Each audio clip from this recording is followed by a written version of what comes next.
Bonjour et bienvenue sur le podcast Souffle de vie proposé par RCF et le Thomas More Leadership Institute.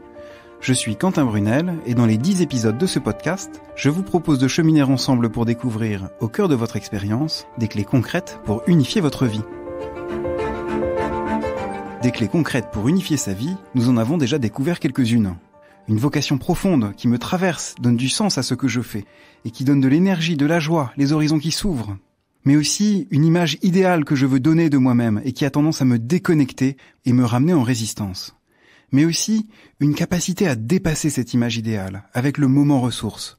Vous savez, ce moment où quelqu'un m'a accueilli de manière inconditionnelle et gratuite et cela a provoqué un déclic intérieur. Et ce moment ressource me permet de me reconnecter à moi, de me reconnecter à l'autre pour vivre une relation ajustée, en sympathie. Et les fruits de tout cela, vous les constatez probablement déjà dans votre vie. Peut-être plus de paix et plus de joie. Ou simplement une meilleure manière d'habiter le lieu où vous êtes, en famille ou au travail. Quelques relations qui se sont apaisées. Une meilleure compréhension tout simplement de vos lieux d'engagement ou de désengagement. Et puis, peut-être, pourquoi pas, quelques bonnes surprises après avoir mis en œuvre une intuition. Et dans tout cela, en fait, il y a quelque chose qui se joue, quelque chose qui nous dépasse, qui est très beau, parce que quand je me mets à vivre une relation où je donne le meilleur de moi-même et où ça résonne avec l'autre, ça résonne chez l'autre, en face de moi, parce que je l'ai laissé libre, il y a quelque chose de nouveau qui émerge, quelque chose qui suscite de la paix, de la joie et qui nous donne de l'énergie.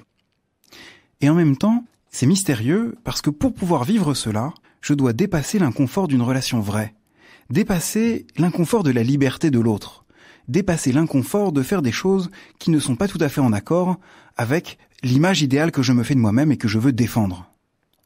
Alors il y a comme un arrachement permanent pour rentrer dans la réalité telle qu'elle est, rentrer dans la relation avec l'autre tel qu'il est et pas tel que j'ai envie qu'il soit.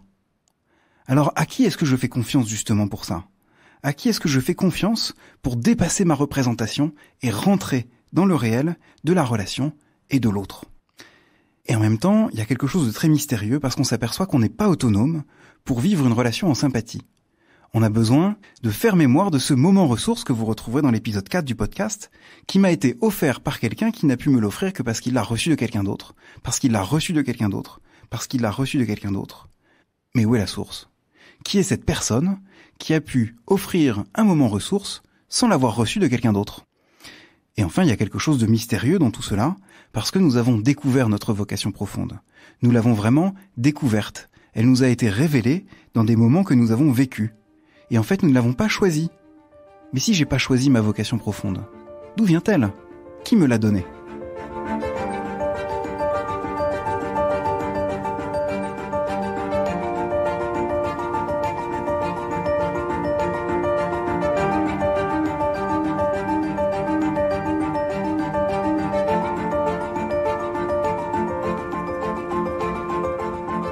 En fait, là, nous sommes face à 3 questions assez fondamentales sur la réalité de notre personne et son mystère en tant que personne et dans la dynamique de la relation. Alors, je ne sais pas si vous êtes croyant ou non, moi je le suis et dans ce podcast, je voudrais vous proposer peut-être quelques lumières que peut apporter la foi chrétienne, la foi catholique, sur ce mystère de notre personne et de notre personne dans la relation. Est-ce que cette vocation profonde, qui me fait me sentir à ma place, qui me donne de la joie, qui se déploie de manière fluide et naturelle, est-ce qu'elle ne m'aurait pas été donnée par Dieu, le Créateur, qui m'a créé et qu'on peut appeler Dieu le Père, tout simplement ? Et qui est celui qui est la source de la sympathie ? Est-ce que ce serait pas le Christ, qui évidemment donne tout sur la croix ou dans sa posture au moment du lavement des pieds, mais qui surtout nous donne l'exemple d'une manière d'être en relation avec les autres, une manière d'être qui accueille chacun en sympathie, tel qu'il est, sans jugement, pour en révéler la beauté. On pense à la Samaritaine, à la prostituée, au collecteur d'impôts, aux aveugles, aux lépreux, aux malades. Le Christ accueille chacun, le révèle à lui-même et le renvoie dans le monde, réhabilité dans sa personne. Et enfin, d'où viennent ces intuitions qui jaillissent au moment du moment ressource et qui me font entrer dans une réalité qui me dépasse ? Est-ce qu'elles viendraient pas de l'Esprit Saint, qui me souffle des intuitions et me donne ainsi de rentrer dans la réalité de l'intérieur. Non pas à partir de mes fantasmes, mais à partir de la réalité telle qu'elle est et ces intuitions, je n'ai plus alors qu'à les mettre en œuvre pour coopérer avec l'Esprit Saint. Voilà le panorama qui s'ouvre. Je peux vivre ma vocation profonde comme une réponse à l'appel du Père. Je peux vivre mes relations à la manière du Christ, je peux déployer les intuitions en coopérant avec l'Esprit Saint. Alors c'est vrai que même pour les croyants, la Trinité peut apparaître comme un concept un peu compliqué avec lequel on n'est pas à l'aise, parce que c'est 3 personnes, mais un seul Dieu, mais 3 personnes quand même, alors on ne sait pas trop comment s'en dépatouiller. Ici, nous avons simplement un dynamisme dans lequel je peux me laisser porter. Un dynamisme de vocation, un dynamisme de don dans la relation, un dynamisme de dépassement pour rentrer dans la réalité.